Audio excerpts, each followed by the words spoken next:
धियो यो नः प्रचोदयात्।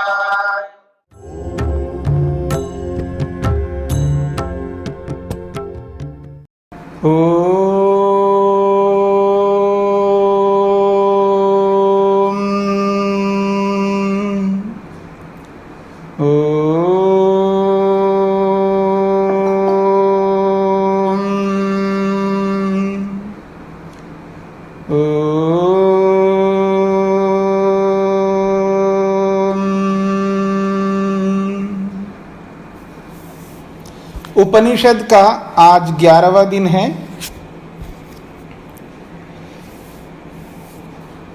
कठोपनिषद की द्वितीय वल्ली चल रही है।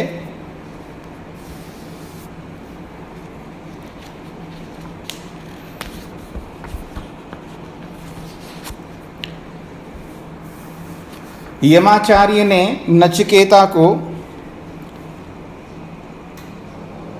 एक विशेष बात कही है कल के 10वें श्लोक में।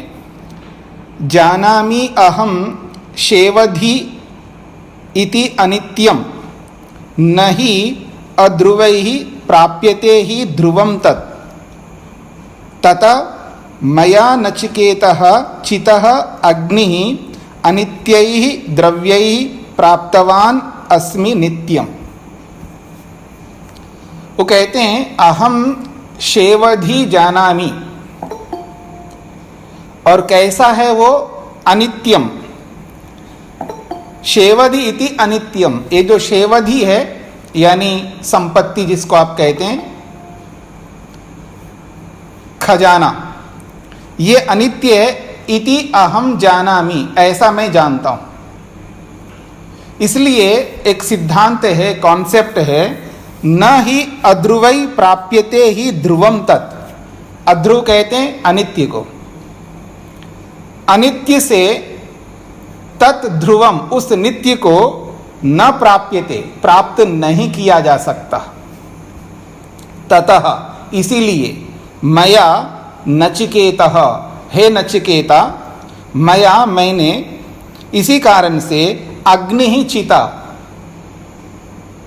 तीनों संधियों से प्राप्त होने वाली जो अग्नि है, उस अग्नि को मैंने चितः चयन किया।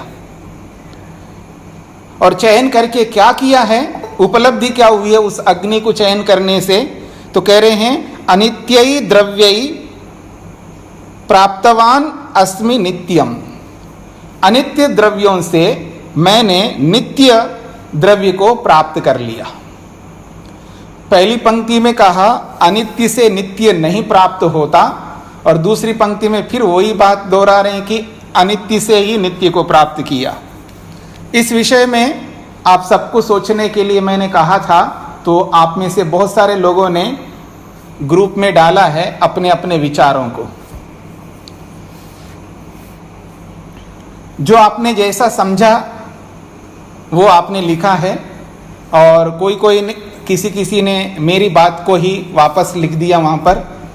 तो देखिए, पीछे एक श्लोक में आया था, न वित्तेन तर्पणीयो मनुष्यः। धन संपत्ति से कोई मनुष्य तृप्त नहीं होता। और ये जो शेवधि है ये अनित्य है। यानी ऐसा लगता है कि इस द्रव्य से, इस संपत्ति से ईश्वर नहीं मिलता। इसीलिए आप में से कुछ लोगों ने वो बात लिखी है। तो आप मेरे को ये बात बताइए,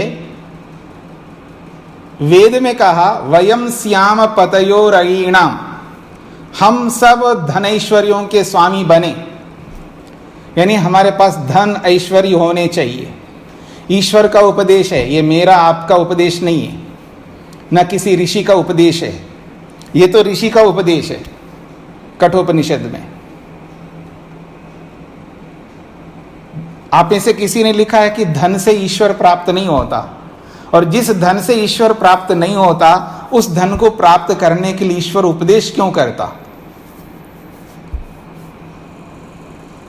और वेद में जो भी ईश्वर ने उपदेश किया है याद रखना, ये सारा का सारा उपदेश हमारे मुक्ति के लिए है, हमारे मोक्ष के लिए, या मैं दूसरे शब्दों में बोलूं, आत्मा के सुख के लिए, शांति के लिए, तृप्ति के लिए, संतोष के लिए, निर्भयता के लिए, स्वतंत्रता के लिए। वास्तविक बात को न समझने के कारण से बहुत सारी आशंकाएं, समस्याएं उत्पन्न होती है, जिसको आप लोग कहते हैं ना मिसअंडरस्टैंडिंग, गलत समझना। जब आपस में पति पत्नी के बीच में समझ नहीं हो पाती है, मिसअंडरस्टैंडिंग होती है, तो लड़ाई होती है, मनमुटाव होता है, या कुछ समय के लिए बातचीत बंद हो जाती है। और आप सबको अच्छी तरह समझ में आती है इस बात को। तो चाहे वो पति पत्नी का हो, चाहे सास बहू का हो, या गुरु शिष्य का हो, किसी का भी हो, जब गलत समझा जाता है तो ये सारी समस्या आ जाती है। एक ओर से धन ऐश्वर्य के स्वामी बनो ऐसा कहा जा रहा है, और एक ओर से कह रहे हैं न वित्तेन तर्पणीयो मनुष्य।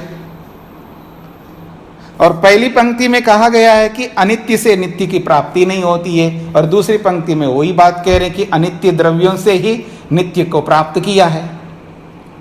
तो ये जो समझ हम लोग पैदा करते हैं, कहने वाले तो ठीक कह रहे हैं, पहली पंक्ति में भी ठीक कहा है, दूसरी पंक्ति में भी ठीक कहा है, और न वित्तेन तर्पणीयो मनुष्य वहां जो कहा वो भी ठीक कहा है, और ईश्वर साक्षात जो बोलते हैं वयम श्याम पतयोरयीनाम, वो भी ठीक कहा। ठीक तो सभी कहते हैं, ऋषि लोग या ईश्वर जो भी कहते हैं, हम समझने वाले गलत समझते हैं, इसलिए हमारी समस्या है।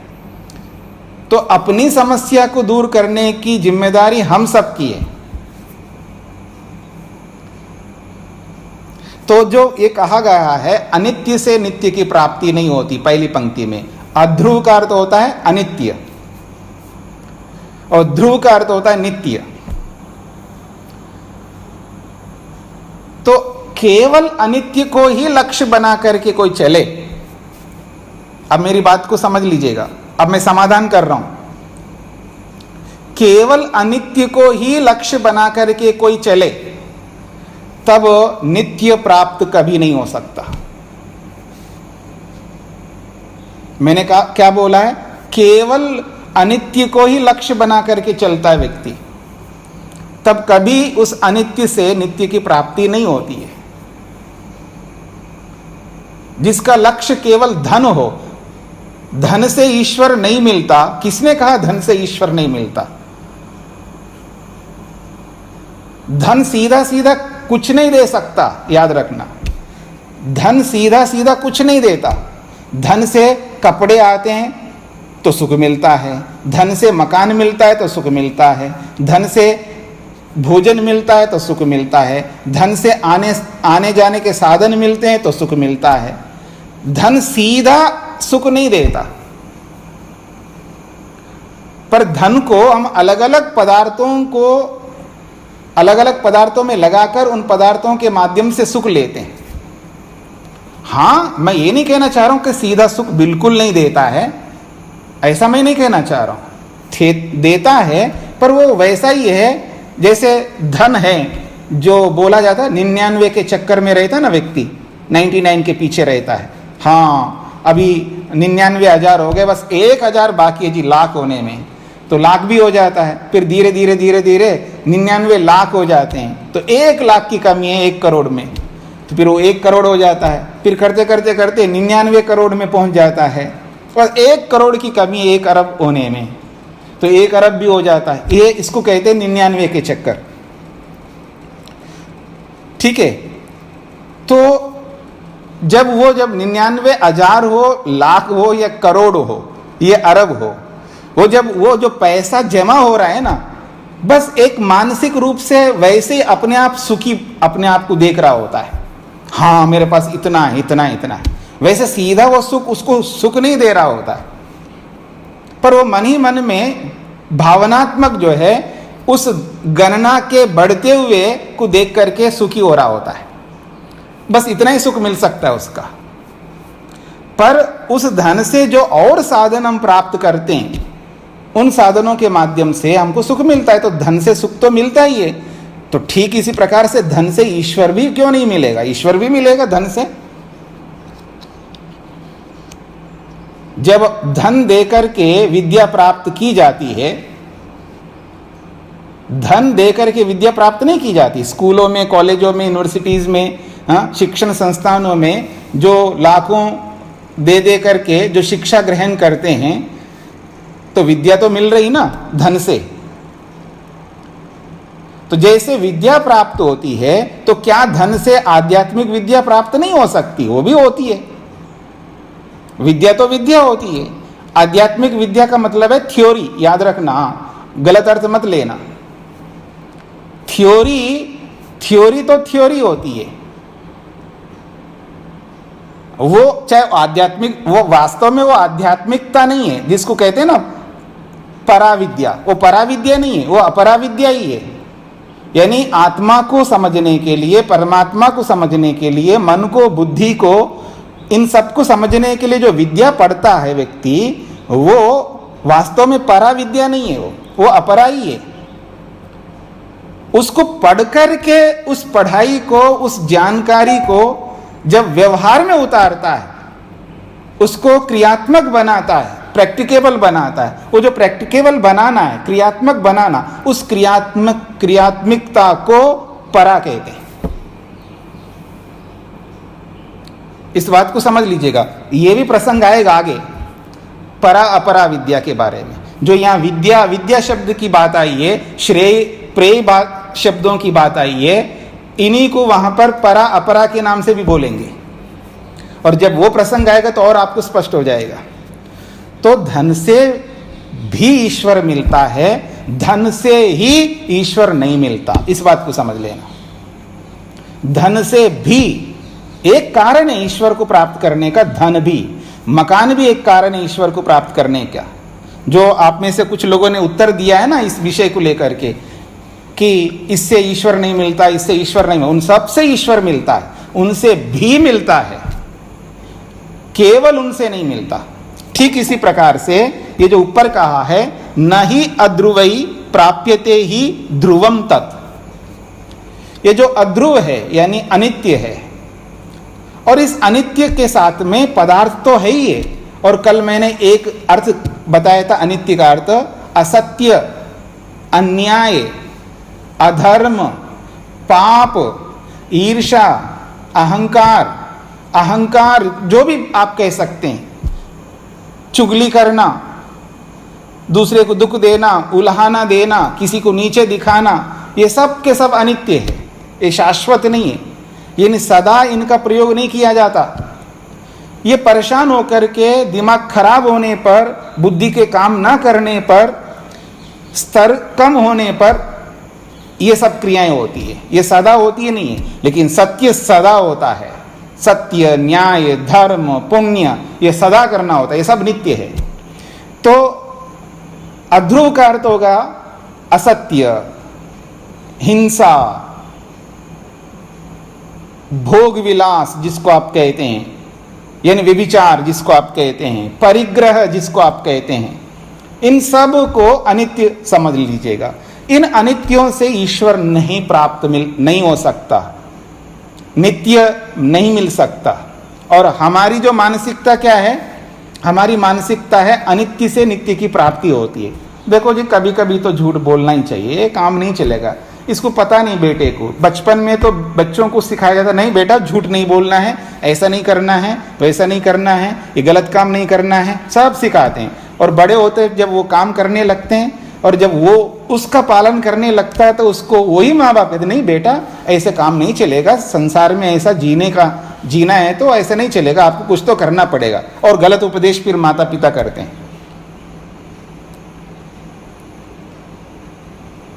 कभी कभी तो चलता है, यानी ऐसा चलेगा, ऐसा तो करना ही पड़ेगा, गुस्सा तो करना ही पड़ेगा, ये तो करना ही पड़ेगा, ये सब अनित्य। तो उन अनित्यों को हम स्वीकार कर रहे हैं और उस अनित्य से नित्य को पाना चाहते हैं हम लोग। यानी कभी कभी, मैं ये नहीं कहना चाह रहा हूं कि हम 100% गलत कर रहे हैं, लेकिन अवसर आने पर जहां कहीं पर भी गलत करते हैं और उसको सही मान करके करते हैं। ये तो इतना तो हमको करना ही है, इसके बिना काम नहीं चलता। इसका अर्थ है कि उसको हम स्वीकार कर रहे हैं, उस गलत को, उस प्रसंग में, फिर हम उसको करते हुए फिर नित्य को प्राप्त करना चाहते हैं। तो उस बात को यहां पर कहा जा रहा है, इस अनित्य अध्रुव से उस ध्रुव नित्य की प्राप्ति कभी नहीं हो सकती।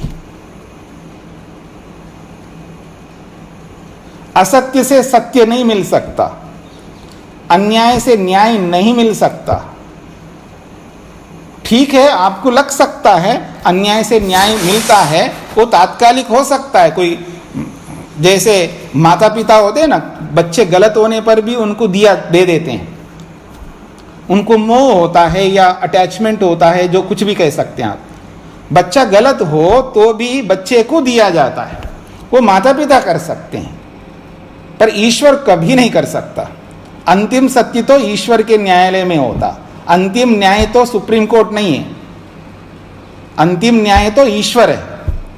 कुत्ता गधा गोडर तो उसी को बनाना है, आज के जज लोग नहीं बना सकते, ना मैं और आप बना सकते। मनुष्य बनाना हो, मनुष्यतर योनि देनी हो, तो ये सब ईश्वर का काम है। अच्छे माता पिता देना हो, अच्छा रंग रूप आकार प्रकार देना हो, लंबाई चौड़ाई, अच्छा जो भी हम चाहते हैं, जिसको हम अच्छा मानते हैं, ये सब ईश्वर करता है। और अंतिम न्यायालय तो ईश्वर का है। तो इसलिए सत्यमेव जयते कहा, और वो जो सत्यमेव जयते है वो ईश्वर को ध्यान में रख करके है, आदमी को ध्यान में रख करके नहीं। हाँ, अगर कोई अच्छा आदमी है तो उसके लिए भी लागू हो जाएगा, अच्छा जज है तो उसके लिए भी लागू होगा, पर हर व्यक्ति के लिए सत्यमेव जयते नहीं है, वो ईश्वर के लिए। ईश्वर के न्यायालय में हमेशा सत्य की ही जीत होती है, वो अंतिम न्यायालय हो, क्योंकि अंतिम फैसला, अंतिम निर्णय ईश्वर करता है कि मनुष्य बनाना है या और योनि देनी है, अच्छे माता पिता देना है या जैसे तैसे माता पिता देना है। तो यहां पर कहा जा रहा है कि ये जो हम गलत बातों को कभी कभी करते हुए उसको सही ठहराते हैं, उससे कभी सही नहीं हो सकता, इसलिए वो ध्रुव की प्राप्ति नहीं हो सकती। ये पहली पंक्ति कह रही है।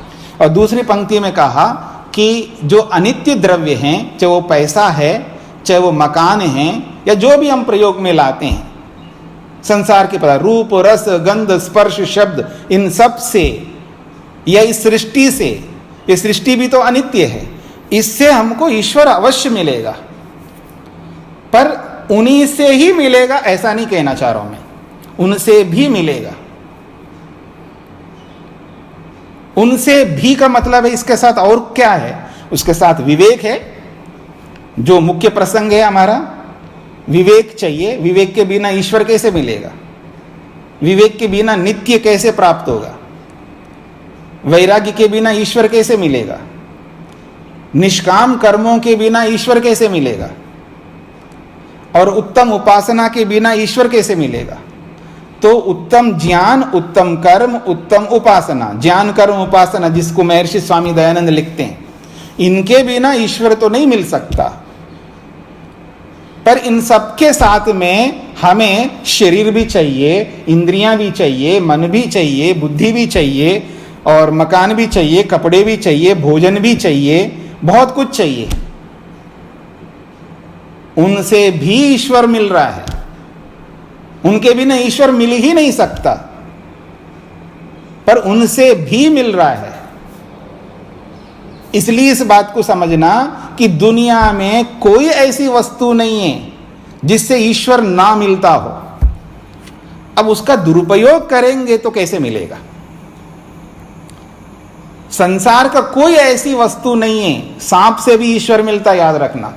हाँ, मच्छर से भी ईश्वर मिलता है, और सूक्ष्म बात बोल रहा हूं मैं, मच्छरों से, मक्खियों से, सबसे ईश्वर मिलता है। हाँ जी, बोलिए। क्षमा करें, मैं पीछे पूछ रहा हूँ, आपने का सब चीज से मिलता है, ये मादक द्रव्य जो है, शराब है, मांस है, इनसे भी क्या परमात्मा मिलता है क्या? हाँ, बिल्कुल मिलता है। उसका दुरुपयोग करेगा तो नहीं, मैंने पहले ही बोला ना, उसका दुरुपयोग करेंगे तो नहीं मिलेगा, सदुपयोग करेंगे तो मिलेगा। अब शराब का, मांस का सदुपयोग कैसे है? मांस का सदुपयोग, मांस है तो उसको उनको खिलाओ ना, मांस खाने वाले जो पशु हैं, मांस स्वयं खा लेते। वो दुरुपयोग कर रहे हैं ना हम लोग। मैंने पहले एक शब्द में बोल दिया, दुरुपयोग और सदुपयोग। मांस जो खाने वाले, मांस को उनको खिलाओ ना। मांस खाने वाले बहुत सारे प्राणी हैं, उन्हीं को खिलाओ, मनुष्यों को खिलाना नहीं है। जो जिसका भोजन है वो उसी को मिलना चाहिए। और रही बात शराब, शराब से ईश्वर मिलता है, पर ऐसे नहीं है कि जो आपके शराब के जो दुकानों में खड़े होकर के शराब खरीद करके पिएंगे तो उससे ईश्वर मिलेगा।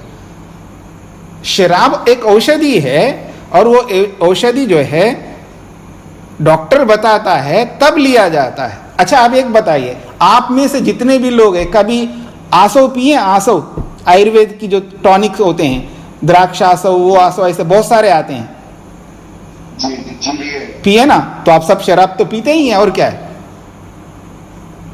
हाँ, और क्या? उसमें अल्कोहल तो होता है उसमें, नाम बदल गया। हाँ, अल्कोहल ही तो होता है। लेकिन वो आप क्या करते हैं, हाँ जी मेरे को द्राक्षासव पीना है जी, मेरे में कमजोरी आ गया है, तो डॉक्टर क्या बोलता है, 2 चम्मच द्राक्षासव ले लो और 2 चम्मच पानी मिलाओ और मिला करके पी लो। तो आप ऐसे ही तो पीते हो। और कब तक पीते हो? जब तक वो बीमारी है। समझ रहे हैं मेरी बात को? हाँ, तो ये औषधि है। स्वामी जी, मच्छर से कैसे बताया आपने? हाँ, वो उसका भी उत्तर देता हूं मैं। ऐसा है, भगवान ने सृष्टि बनाई है, और सृष्टि में भगवान ने जो भी बनाया है वो सब के सब हमारे सुख के लिए, चाहे वो मच्छर हो, मक्खी हो, चाहे कुछ भी हो, सब हमें सुख प्रदान करते हैं। उनका हम दुरुपयोग करते हैं, इसलिए उनसे दुख लेते हैं। साफ सफाई नहीं रखते हैं, इसलिए हमको दुख मिलता है। मच्छर होने चाहिए क्योंकि भगवान ने बनाया, पर हमारे घर में नहीं होना चाहिए। जहां होना चाहिए वहां होना चाहिए। मच्छरों के रहने के स्थान घर नहीं है। मच्छरों के रहने के स्थान, जैसे आप लोग दिल्ली में अगर रहते हैं, दिल्ली के चारों ओर, चारों कोने में बड़े बड़े ढेर लगे हुए हैं। जैसे करनाल बाईपास है, और उधर फरीदाबाद की तरफ है, इधर, और ऐसे आप चारों ओर देखेंगे ना, और ढेरों लगे हुए हैं, जहां आपके घरों का सारा कूड़ा करकट ले जा करके वहां डंप करते हैं। तो जहां कूड़ा कचरा होता है वहां मच्छर होना चाहिए। आपके घर में बिल्कुल नहीं होना चाहिए, आपके गली में भी नहीं होना चाहिए। इसलिए तो स्वच्छ अभियान चलाया हुआ है मोदी जी ने। जैसे विदेशों में स्वच्छता रखते हैं, ऐसे रखो, फिर आपके घरों में मच्छर नहीं होंगे, आपकी गलियों में भी नहीं होंगे। पर जहां होने चाहिए मच्छर वहां होने चाहिए। उनके बिना साफ सफाई नहीं होती है।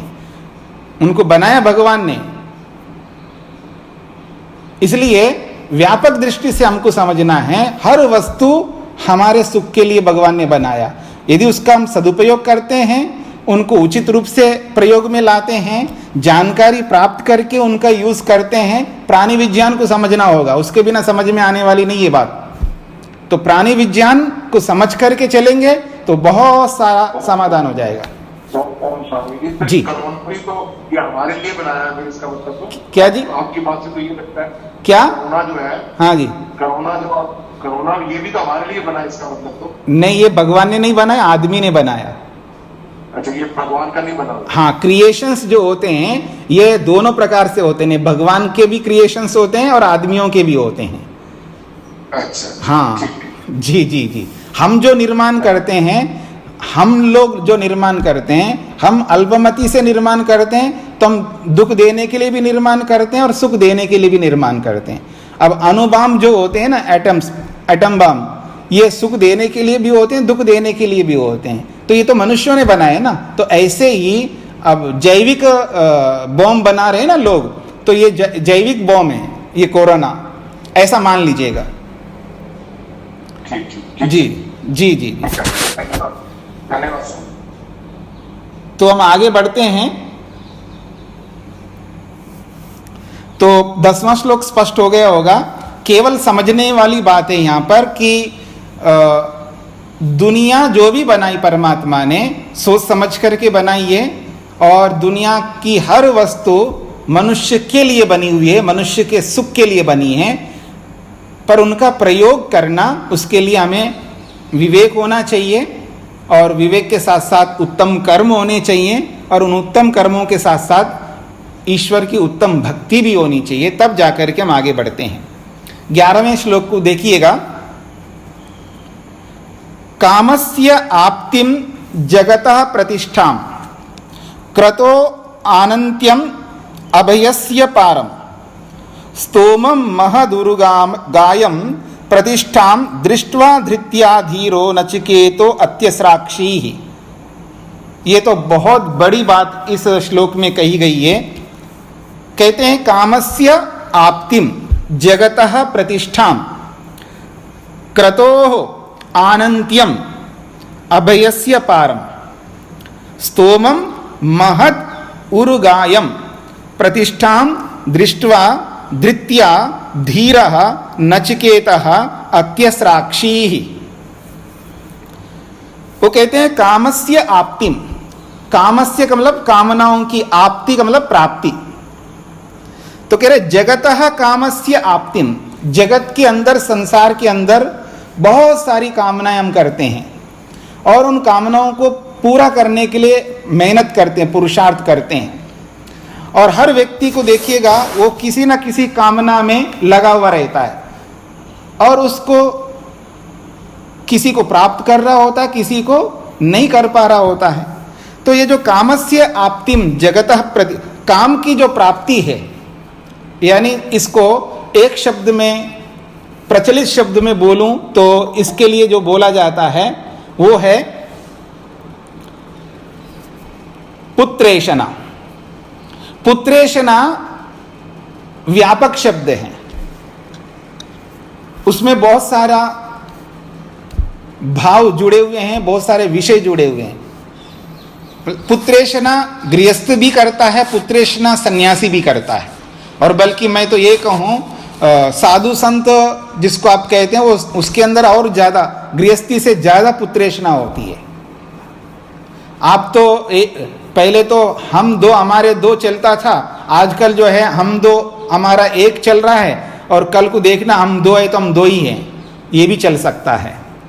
ये तो गृहस्थ की बात है, लेकिन सन्यासी या साधु संत मठाधीश की ये बात नहीं होती। वो हम दो हमारे दो नहीं चलता उसके, मैं एक हूं और मेरे लाखों करोड़ों मेरे पुत्र हो, पुत्री हो, जिसको आप कहते हैं ना शिष्य, और मोटी भाषा में चेले चेली जो भी बोल सकते हैं आप, ये पुत्रेषणा है। एषणा जो है बहुत व्यापक है, और जितनी भी कामनाएं होती हैं ना, उन सब कामनाओं के पीछे ये एषणा काम करती है।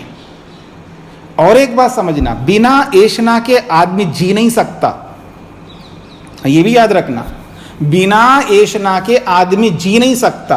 अगर आपके अंदर कोई एषणा नहीं है तो मैं ये कहूं आप कोई आदमी भी नहीं है। आदमी क्या हुआ जिसके अंदर एषणा ना हो? एषणा हमेशा मनुष्य को पुरुषार्थी बनाए रखता है, याद रखना। एषणा हमेशा मनुष्य को पुरुषार्थी बनाए रखता है। एषणा होनी चाहिए, पर किस में होनी चाहिए और किस में नहीं होनी चाहिए ये समझना है। मैं आपको उदाहरण देता हूं, आपको स्पष्ट हो जाएगा। एक व्यक्ति है जिसको आप गृहस्थी कहते हो, उस व्यक्ति के गृहस्थ के कर्तव्य पूरे हो गए, गृहस्थ के कर्तव्य पूरे हो गए, फिर भी वो गृहस्थी ही बना रहना चाहता है। ये जो एषणा है ये बहुत हानिकारक है, समझ रहे मेरी बात को। और एक व्यक्ति है अब गृहस्थ में जाना चाहता है, उसकी इच्छा है, उसकी एषणा है। अब मेरे को जो पढ़ाई करना था कर लिया, जॉब प्राप्त करना तो जॉब भी मिल गया, या मेरे को व्यापार जो करना था व्यापार भी स्टार्ट किया है, अब मेरे को गृहस्थ में जाना। उसके अंदर ये एषणा ना हो तो वो आगे मेहनत पुरुषार्थ कैसे करेगा?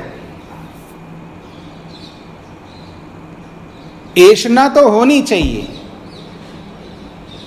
लेकिन किसमें कैसी एषणा होनी चाहिए इसका निर्धारण करना बहुत महत्वपूर्ण है।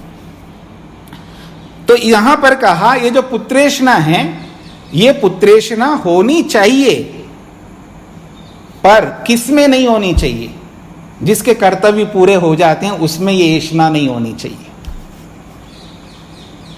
तो कहा जा रहा है कामस्य आप्तिम, ये जो ऐषणा है पुत्रेषणा, ये नहीं होना चाहिए। फिर कहा प्रतिष्ठाम, और उसके साथ जगता जोड़ दीजिएगा, जगता प्रतिष्ठाया प्रतिष्ठाम। जगत में जो प्रतिष्ठा होती है ना, आप देखेंगे जो जितना अधिक धन जिसके पास होता है उसकी बहुत बड़ी प्रतिष्ठा होती है। लोक में आप देखेंगे जितना अधिक पैसा वाला होगा उसका मान थोड़ा बढ़ता जाता। अब देखिए अंबानी को देखिएगा, उसका बड़ा मान है। बिल गेट्स को देखिएगा, उनका बड़ा मान है। ऐसे बहुत सारे लोग हैं ना दुनिया में जो पूरे संसार के वो उस सूची में आ जाते हैं। 10 लोगों के अंतर्गत आते हैं, या 20 लोगों के अंतर्गत आते हैं, या 100 लोगों के अंतर्गत आते हैं।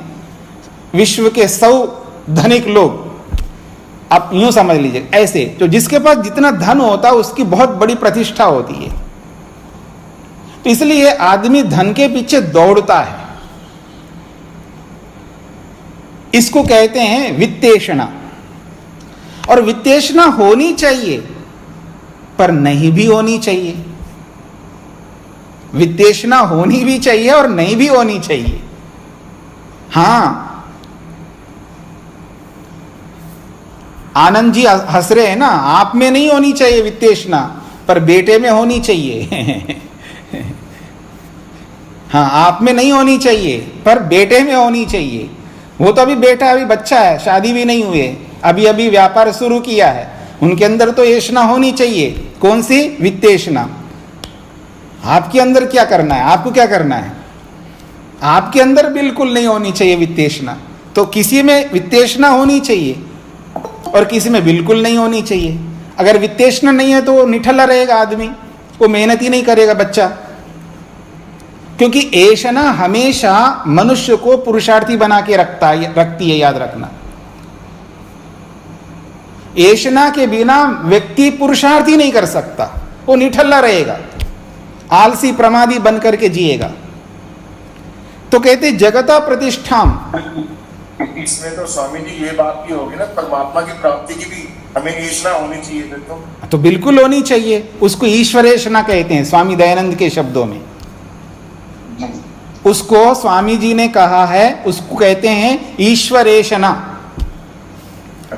हाँ, ईश्वरेषणा, उसको ईश्वरेषणा कहते हैं। जिसके कर्तव्य पूरे हो जाते हैं, जिसको पुत्रेषणा नहीं चाहिए, जिसको वित्तेषणा नहीं चाहिए, जिसको लोकेषणा नहीं चाहिए, उसके अंदर ईश्वरेषणा होनी चाहिए। और हम लोग क्या कर रहे हैं? ईश्वरेषणा को तो बिल्कुल भूलते जा रहे हैं और इन्हीं ऐषणाओं में लगे हुए हैं। आवश्यकता है या नहीं है, फिर भी लगे हुए हैं इन्हीं के लिए। तो ये बात कही जा रही है जगता प्रतिष्ठाम। दुनिया में जो प्रतिष्ठा होती है धनवान की, उस प्रतिष्ठा को पाने के लिए व्यक्ति धन के पीछे दौड़ लगा रहा है। अच्छा देखिए, बेटा भी हो, मान लीजिए, अब मैं दूसरे बेटे की बात कर रहा हूं। वो बेटा जिसने शादी भी कर लिया, जिसके बच्चे भी हो गए, व्यापार भी ठीक चल रहा है, उसका जॉब भी ठीक चल रहा है और उस जॉब करता हुआ ठीक से जी रहा है, उसको जो भी धन मिल रहा है, लेकिन उसमें संतुष्ट नहीं होता है, हमेशा ताकता रहता और कौन सी ऐसी कंपनी है जो अधिक पैकेज देगा, हाँ, और ऐसी कौन सी कंपनी है और उससे भी ज़्यादा पैकेज देगा। ऐसे ही व्यापार करने वाले और ताकता रहता है। और इस चक्कर में वो क्या करता पता है? इस चक्कर में वो क्या करता है?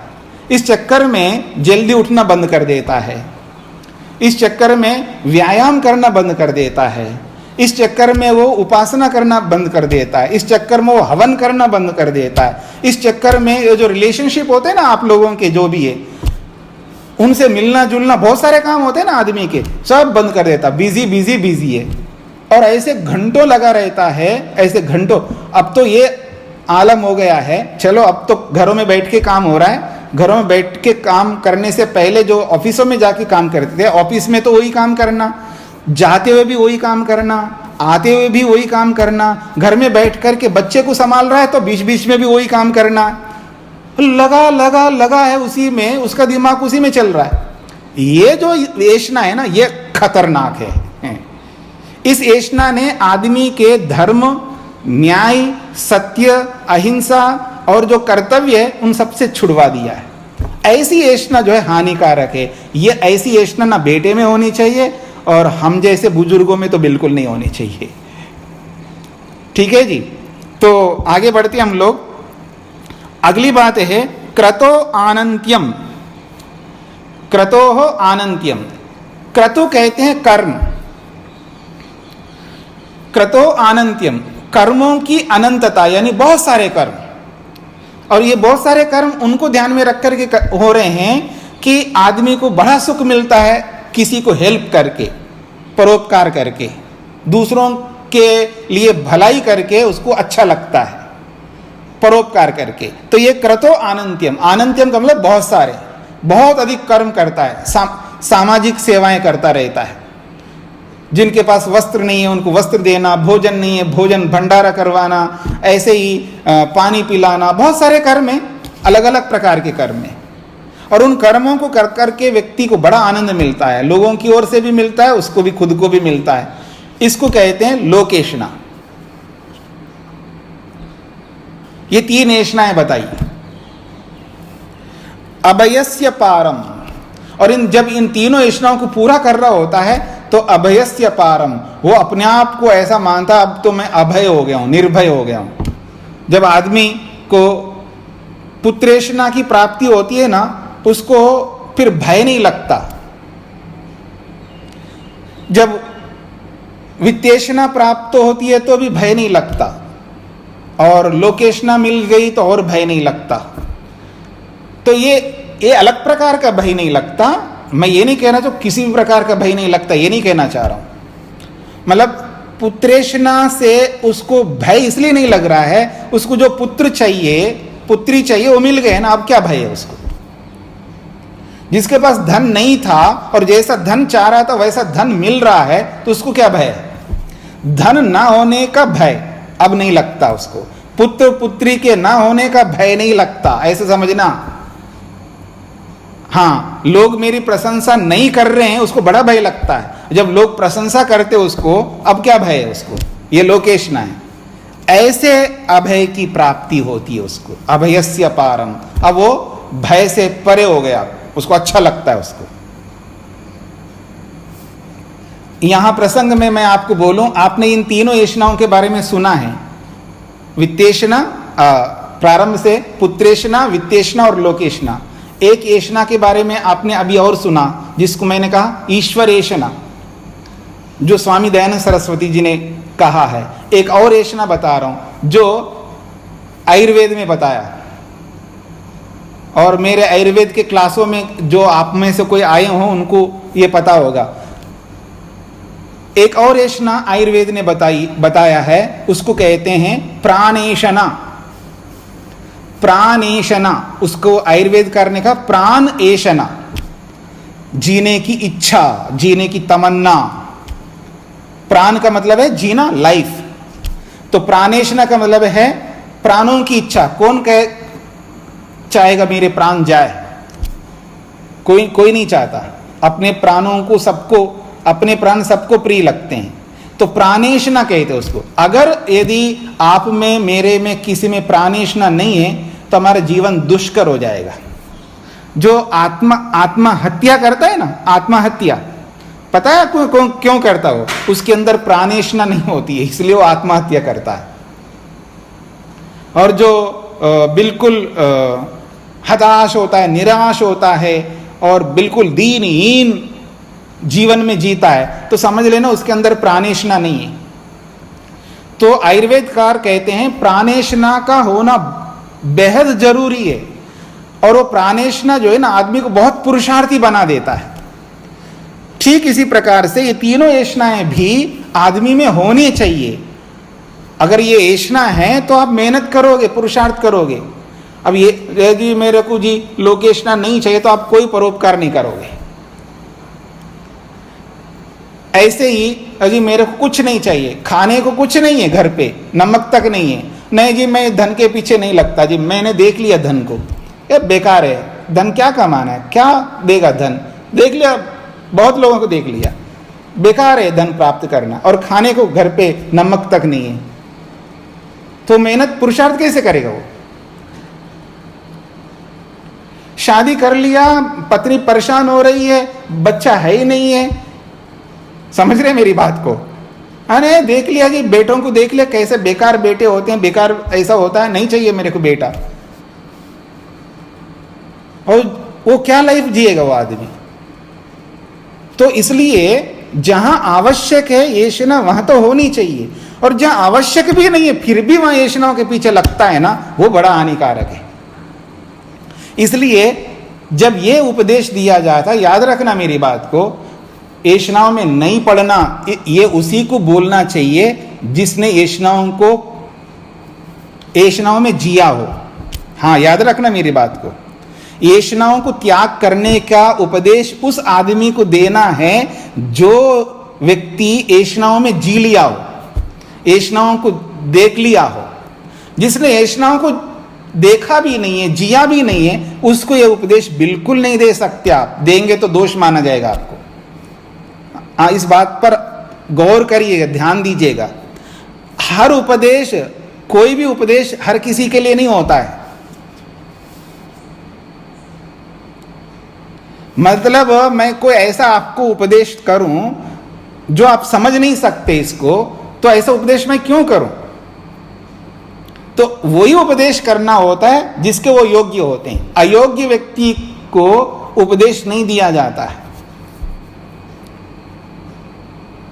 मैं आपको एक उदाहरण देता हूं, आपको समझ में आएगा। मान लीजिएगा 10वीं 11वीं 12वीं क्लास में पढ़ने वाले बच्चे हैं, 10 परिवार है और 10 परिवारों के बच्चे हैं, जो कि कोई 10वीं में पढ़ता है, कोई 11वीं में पढ़ता है, कोई 12वीं में पढ़ता है। और वो बच्चे अपने माता पिता से पूछे कि हमारे पास कितना धन है, कितनी एफडियां हैं, कितने शेयर्स हैं, और कितना सोना चांदी जो भी है बताइए कितना है। और झूठ नहीं बोलना है आपको, वो मैं 10 परिवारों को बोल रहा हूँ, झूठ नहीं बोलना है। और बच्चे पूछ रहे हैं क्या करोगे आप, बताएंगे? बताओगे तो इसका मतलब आप अच्छे माँ बाप नहीं है, और झूठ बोलोगे तो और गलत माँ बाप होंगे। ना तो झूठ बोलना है और ना बताना है। क्यों? वो अयोग्य हैं। अयोग्य व्यक्ति को हर बात नहीं बताई जाती है। क्या बताना है उन बच्चों को? अरे तू तो मेरा एक ही बेटा है, जैसे किसी का एक बेटा होगा, किसी की बेटी हो मान लो, तो वो एक है, जो कुछ भी हमारे पास तेरे लिए है, हम तो जी इसलिए रहे हैं आपके लिए, जो कुछ भी है आपके लिए, चिंता क्यों करते हो? पढ़ाई करो ना, आपका काम पढ़ाई करने का है, पढ़ाई करो, बड़े हो जाओ, जो है सब आपका है। इसके बारे में अभी चिंता नहीं करना, अभी इसको जानने के चेष्टा बिल्कुल नहीं करना। फोकस करो पढ़ाई में, अपने लाइफ बनाने में, अपने एम को पूरा करने के लिए फोकस करो। ऐसे उनको डाइवर्ट करके उनको उन बातों में ले जाओ जिनको करना जरूरी है उनको। और फिर भी बच्चे बड़े चालाक होते हैं, वो तो समझ सकते हैं ना, वो तो समझते हैं हाँ पापा आप तो मेरे को डाइवर्ट करके इधर उधर ले जा रहे हो, आप बताना नहीं चाहते, ऐसे भी बोलेंगे। हाँ बिल्कुल बेटा, अभी जानना आपके लिए आवश्यक बिल्कुल नहीं है, अभी आपका ये विषय नहीं है, इसलिए आपका विषय जो है उस पर बात करो। तो ऐसा उनको बुद्धिपूर्वक समझा करके आगे बढ़ाना है। तो हर उपदेश हर व्यक्ति के लिए नहीं होता। तो इसलिए येषणाओं को बिल्कुल नहीं रखना, ये उन व्यक्तियों के लिए है जिन लोगों ने इन येषणाओं में रह लिया, जी लिया, देख लिया है। ऐसे लोगों के लिए इन येषणाओं को त्याग करने की बात होती है। जैसे मैं आपको उदाहरण दूं, जब वानप्रस्थ आश्रम से सीधा, जब वानप्रस्थ आश्रम से संन्यास की ओर बढ़ता है, अथवा ऐसी बहुत ज्यादा योग्यता हो जाती है वो सीधा ब्रह्मचर्य से भी संन्यास की ओर बढ़ता है, या सीधा गृहस्थ्य भी सन्यास की ओर बढ़ता है, तब उस सन्यासी बनने वाले के लिए बोला जाता है कि ये तीनों ऐषणाओं को त्याग करो। कुछ ने देख लिया इन ऐषणाओं में रह करके, तो जो ऐषणा जिसको त्याग करनी है वो किसको त्याग करना है और किसको त्याग नहीं करना है, ये सब समझना पड़ता है।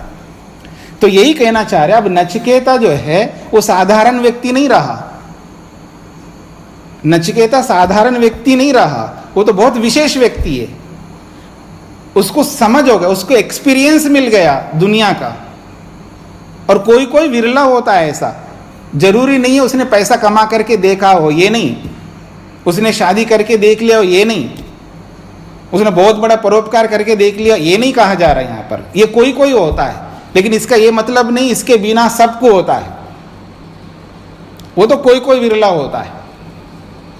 तो ये तीनों ऐषणाओं का त्याग तुम कर रहे हो, ये बहुत बड़ी बात है, ऐसा यमाचार्य नचिकेता को कह रहे हैं।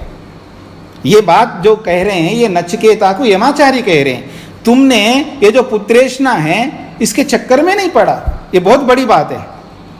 अंत में शब्द है ना अत्यस्राक्षी, तूने तो त्याग कर दिया पुत्रेषणा को। अंतिम शब्द देखिए अत्यस्राक्षी, तुमने इस पुत्रेषणा को त्याग कर दिया, बहुत बड़ी बात है ये नचिकेता, मैं तो बहुत प्रसन्न हूं आपके लिए। तुमने वित्तेषणा को भी त्याग कर दिया, मैंने इतने बड़े बड़े ऑफर दिए आपके सामने कि कितना ही धन चाहिए, कितना ही वो चाहिए, मतलब पुत्रेषणा की बात कही, उसको भी आपने त्याग कर दिया। मैंने वित्तेषणा की बात कही, उसको भी तुमने त्याग कर दिया। मैंने लोकेषणा की बात कही, उसको भी तुमने त्याग किया। तुम तो बहुत बड़े धीर हो, बहुत बड़े विवेकी हो, ये कहना चाह रहे हैं। इसलिए कह रहा स्तोमम महत उर्गायम, स्तोमम का मतलब होता है स्तुतियां, और महद उर्गायम, महद का मतलब बहुत बड़े गाजे बाजा के साथ में किसकी जय जयकार होते हो ना, ऐसी स्तुति। एक सामान्य स्तुति होती है, हाँ जी आप बहुत अच्छे हो, ऐसे हो वैसे हो, एक तो सामान्य स्तुति कोई भी किसी की कर सकता है, और एक ऐसी स्तुति जो बहुत सारे वो लोग मिलकर के स्तुति करते हैं, जैसे राजाओं की स्तुति करते हैं, बड़े बड़े धनिक व्यक्ति की स्तुति करते हैं, बड़े बड़े सेलिब्रिटी की जैसे स्तुतियां होती है बहुत बड़े बड़े लोगों की, और एक साथ बहुत सारे लोग शोर करते हुए करते हैं। तो महद का मतलब विशाल, उर्गायम का मतलब गाना, बाजे के साथ में, गाजे बाजे के साथ में, स्तोमम स्तुतियां। तो इतने बड़े बड़े जो स्तुतियां जो होती है उन सारी स्तुतियों को तूने छोड़ दिया है। इसलिए इन सारी प्रतिष्ठाओं को, प्रतिष्ठाम दृष्टवा, सबकी प्रतिष्ठा को तूने देख लिया है, चाहे पुत्रेषणा की प्रतिष्ठा हो, चाहे वो वित्तेषणा की प्रतिष्ठा हो, चाहे वो लोकेषणा की प्रतिष्ठा हो, इन सबको तूने दृष्टवा देख लिया, अनुभव कर लिया दूर से ही। देखिए ये जरूरी नहीं है कि प्रत्यक्ष किए बिना नहीं चला जी मैं करके देखूंगा उसके बाद ही मानूंगा। हाँ तो ठीक है जी, उसने हाथ कटवा लिया है, तू भी हाथ कटवा करके देख ले। अरे इसका हाथ कट गया जी, बहुत दुख हो रहा है जो उसको, उदाहरण दे रहा हूं मैं आपके सामने, किसी का हाथ कट गया है, उसको बहुत दुख हो रहा है, खून बह रहा है और बहुत दुख हो रहा है। दूसरे ने कहा जी मैं नहीं मानता, दुख हो रहा है। तो फिर कैसे पता लगेगा? हाथ कटवा ले, पता लग जाएगा। तो जरूरी नहीं है कि हर आदमी को हाथ कटवाने से ही पता लगे, बिना हाथ कटवाए भी देखा जा सकता है। इसका ये मतलब नहीं है हर जगह ऐसे ही मान लो आप, ये सिद्धांत हर जगह लागू नहीं होती है, जहां लागू होती है वहीं लागू करना है। तो ऐसे ही यहां पर नचिकेता ने हाथ कटवा करके नहीं देखा इन सब जगह, पर वो बिना हाथ कटवाए ही इनको समझ लिया ये विलक्षण बुद्धि वाला है, संस्कारों को लेके आया है, और ये सब कर चुका है पिछले जन्मों में, याद रखना। और स्वामी दयानंद सरस्वती जी की उन बातों को समझ लेना, एक ही जन्म में मुक्ति नहीं होती है, अनेक जन्म चाहिए। तो उसने अनेक जन्मों में ये सारा पुरुषार्थ करते करते करते करते करते आज उस स्टेज पर आ गया है, अब इस जन्म में वो कृतकृत्य बनने जा रहा है। इसका मतलब उसने पहले कर दिया सब कुछ।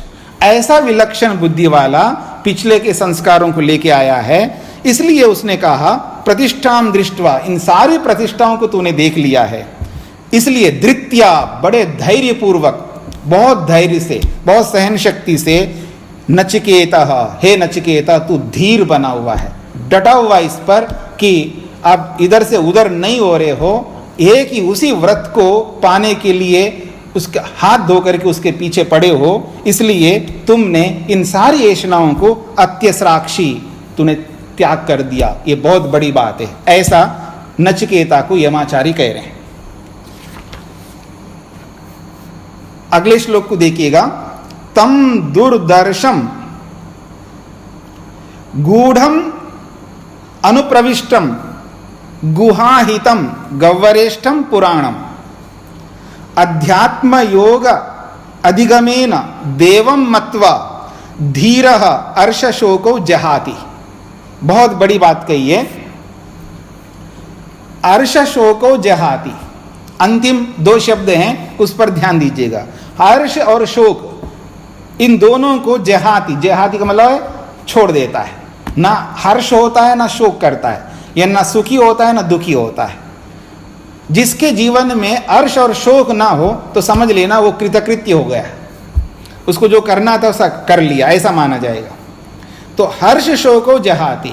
देखिए जन्मदिन आता है, बहुत खुश होता है आदमी, ये हर्ष है। वर्षगांठ आए तो बड़ा अच्छा लगता है आदमी, ये है हर्ष है। मैं हर्ष को बता रहा हूं हर्ष क्या होता है, ठीक है ना। हाँ, और शेर में एकदम उछाल आ गए आपके शेरों में, बड़ा हर्ष होता है, ये हर्ष है। और शोक क्या होता है, इसका अपोजिट मान लो। शोक क्या होता है जी, शेर से एकदम डाउन हो गए आपके, बस दुख होता है आदमी को, ये शोक है, ठीक है जी। तो ऐसे इसके अपोजिट में शोक है। तो हर्ष और शोक इन दोनों से परे होता है। कौन व्यक्ति ऐसा होता है, तो कह रहे हैं तम, उसको जान करके। तम का मतलब है उसको, उसको किसको, जो कि दुर्दर्शम, उसके लिए एक विशेषता दिए दुर्दर्शम। वो जो जिसको जानना है आसानी से नहीं जानने में आएगा, वो दुर्दर्शम का मतलब है बड़ी कठिनाई से जाना जाता है। बहुत आप बोलते ना बहुत पापड़ पेला जी मैंने अपने जीवन में, तब जाकर के ये मकान बना, ऐसे नहीं मकान बनाया मैंने। मैं वो एक साधारण आदमी हूँ जी, बस थोड़ा समय जो भी टीचर था या ये था, सामान्य जॉब था, और ऐसे जॉब में इतने पैसे नहीं होते हैं। वो था जमीन भी दिल्ली में 500 गज का ज़मीन मिलना बहुत मुश्किल है। बस जैसे तैसे मैं ही जानता हूँ कितने पापड़ पेला होगा, 500 गज 1000 गज मैंने खरीदा है, और फिर एक एक खून पसीना एक करके एक एक ईंट जोड़ जोड़ करके ऐसा मकान बनाया, ऐसा बोलता है ना आदमी। तो बहुत कठिनाई से उसने मकान बनाया। और आप में से जितने भी लोग पाकिस्तान से आए होंगे विभाजन में, और जब आपके पास कुछ नहीं था और आज जो आपके पास सब कुछ है, आपको पता है कि हमने कितने पापड़ पेला है, ऐसा आप बोलते हो ना। तो ये वाली बात है दुर्दर्शम का मतलब बहुत कठिनाई से तम उसको जाना जाता है। और वो अनुप्रविष्टम, और वो कैसा है, सब जगह प्रविष्ट है। जिसको वो जानना है वो सब जगह मिलेगा। ऐसा नहीं है कि यहीं पर मिलेगा, भारत में मिलेगा विदेश में नहीं मिलेगा, ऐसा नहीं है। अनुप्रविष्टम, सब जगह मिलेगा वो। और फिर कैसा, वो गूढ़म, और बहुत सूक्ष्म है, बहुत गूढ़ है। और गूढ़ का ये भी अर्थ होता है वो बिल्कुल छुपा हुआ, दिखाई नहीं देता है, वो दिखाई नहीं देता है, वो प्रत्यक्ष ऐसा एकदम नहीं दिखाई देगा, वो हमेशा परोक्ष में रहता है, पीछे से रहता है वो। तो इसलिए कहा जा रहा है गूढ़म, वो बहुत सूक्ष्म है और छिपे हुए हैं। और अनुप्रविष्टम, सब जगह प्रवेश किया, उसको कहीं भी ले प्राप्त कर सकते हैं। उसको हृदय में प्राप्त करो, उसको कंठ में प्राप्त कर लो, उसको मस्तक में प्राप्त कर लो, उसको नाभि में प्राप्त कर लो, उसको अपने शरीर के किसी भी कोने में प्राप्त कर सकते हो। सब जगह प्रवेश किया हुआ है, सब जगह रहता है। यह है अनुप्रविष्टम का अर्थ। और फिर भी कहीं तो उसको प्राप्त करना है ना, तो कोई एक स्थान निश्चित होना चाहिए। तो कहा गुहाहितम, वो गुहा में निहित है, मतलब हृदय में रहता है। ये आसान स्थान है हृदय।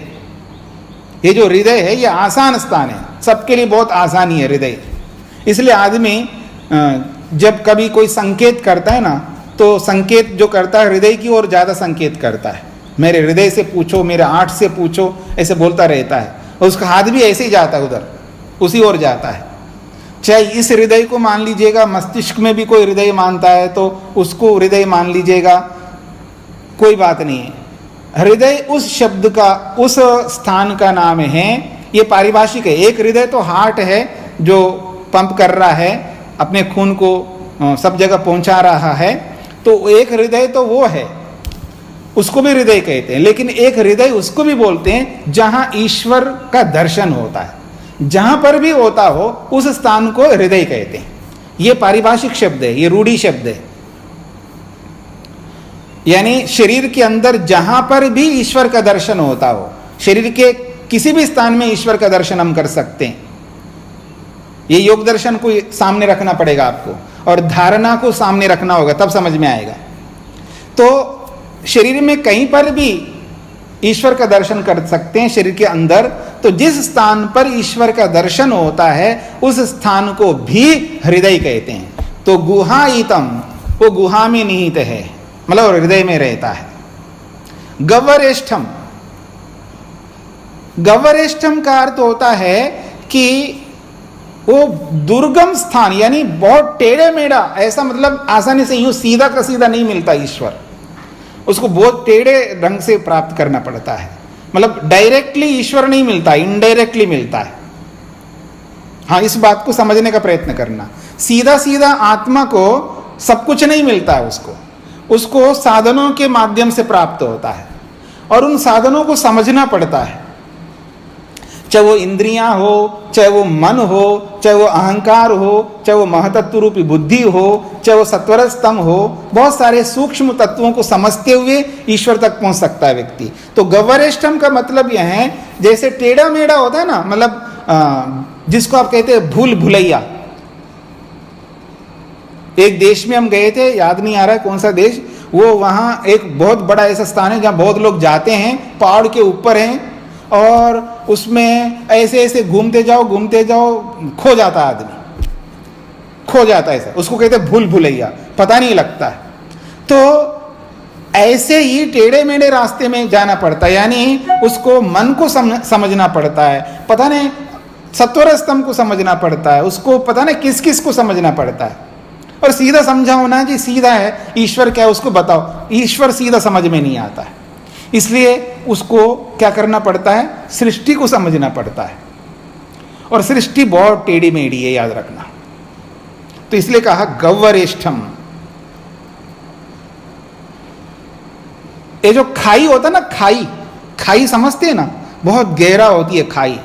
और ये जो खाई है समझना, जो धातु निकालते हैं ना लोग जमीनों से, खनिज पदार्थ निकालते हैं, चाहे वो लोहा निकालते हो, सोना निकालते हो, या कोयले निकालते हो, तो आप जा देखेंगे वो अंदर अंदर अंदर जमीन के अंदर अंदर अंदर पता नहीं कहाँ कहाँ कैसे कैसे जाते हैं।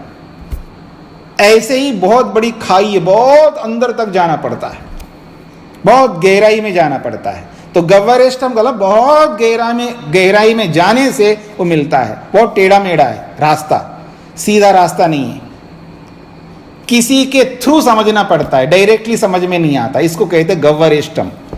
और ये है कैसा है वो, जिसको हमको समझना है, पुराणम, बहुत पुराना है, नया नहीं है वो, बिल्कुल पुराना है।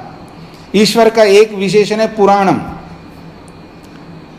गव्वरेष्ठम, गुहायितम, गूढ़म, अनुप्रविष्टम, दुर्दशम, ये सब ईश्वर के, आत्मा के विशेषण है, परमात्मा के विशेषण है। ये सब ऐसे उसको वो जान सकता है, और उसने जान लिया है तो अर्श शोको जहाती, फिर उसके जीवन में ना हर्ष होता है ना शोक होता है।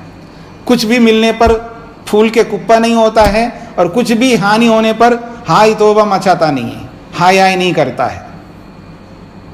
हर परिस्थिति में सम रहता है, जिसको आपने कभी सुना होगा ना, गीता में सुनते हैं ना, समत्वम योग उच्यते, सम स्थिति में रहता है।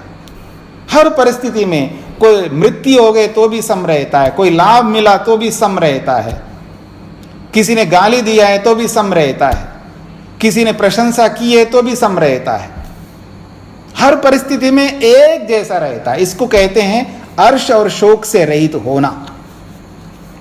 तो कहते हैं ये मिलता कैसे ऐसी स्थिति, तो कह रहा अध्यात्म योग अधिगमेना। ये बहुत बड़ी बात कही, अध्यात्म योग अधिगमेना। अध्यात्म योग की प्राप्ति से। और ये अध्यात्म योग क्या है? अध्यात्म योग उसको कहते हैं क्रियात्मकता, और कुछ नहीं है। अध्यात्म योग का मतलब है क्रिया। ऐसा नहीं है कि आप वेद पढ़ेंगे या योग दर्शन पढ़ रहे हैं या योग के सूत्रों को पढ़ रहे हैं, आप प्रणिधान कर रहे हैं, वो कर रहे हैं, ये अध्यात्म योग नहीं है। जो शास्त्रों में हमने पढ़ा उसको क्रियात्मकता में लाना, उसको क्रिया रूप लाना। आगे अभी बताएंगे, आगे अगला आगे ही आ रहा है एक श्लोक, उससे आपको स्पष्ट होगा, जिसको आप कहते हैं ना श्रवण है, मनन है, निधिध्यासन है और साक्षात्कार। ये जो साक्षात्कार है ये अध्यात्म योग। तो कह रहे अध्यात्म योग अधिगमेन, अध्यात्म योग की प्राप्ति से देवम, उस देव को उसने जान लिया है। देव का मतलब है ये वही है जो पुराणम है, वही देव है यहाँ पर। जो गव्वरेष्ठम है वही देव है यहाँ पर। जो गुहाहितम है वही देव है यहाँ पर। और गूढ़म भी वही देव है यहाँ पर। दूरदर्शम भी वही देव है। देव जो है परमात्मा के लिए कहा, आत्मा के लिए कहा है। ऐसी आत्मा को या ऐसे परमात्मा को मत्वा का मतलब जानकर, समझकर, प्रत्यक्ष करके, धीरा, ये जो धीर है वो हर्ष शोको जहाती, हर्ष और शोक को त्याग कर देता है। अब उसके जीवन में न हर्ष होता है न शोक होता है, हर स्थिति में वो सम अवस्था में रहता है। और ऐसा बना रहना जीवन का बहुत बड़ा लक्ष्य होना चाहिए हम सब लोगों का। इस स्थिति में उसको किसी प्रकार का दुख नहीं होता है, किसी छोटी मोटी उपलब्धि में उसको जिसको आप कहते हैं ना एक्साइटमेंट, बहुत ज़्यादा उसको ऐसा कुछ नहीं रहता, सम अवस्था में रहता है। ठीक है, हाँ जी जन्मदिन, हाँ ठीक है जन्मदिन है, इस दिन में होता है यादगार के लिए, ठीक है, उसमें क्या फूल के कुप्पा होना है, वो बहुत एक्साइटमेंट करना है, वो गिफ्ट क्या मिलेगा, ये मिलेगा, वो मिलेगा, क्या होगा उससे, ठीक है। ऐसा अगर आप खुश हो जाओगे, जैसे किसी के यहाँ जन्म होता है तो बहुत खुश होता है, और जब कोई जाता है तो दुख भी होगा। फिर अगर ये खुशी ना होगी तो दुख भी नहीं होगा। याद रखना जहां ये खुशियां लेने में लगा रहता ना, तो याद रखना उसके पीछे दुख भी मिलते आएंगे जरूर। एक खुशी लिया तो एक खुशी के पीछे एक दुख जुड़ जाएगा आपको। तो इस दृष्टि से हर्ष और शोक को हमें त्याग करना है।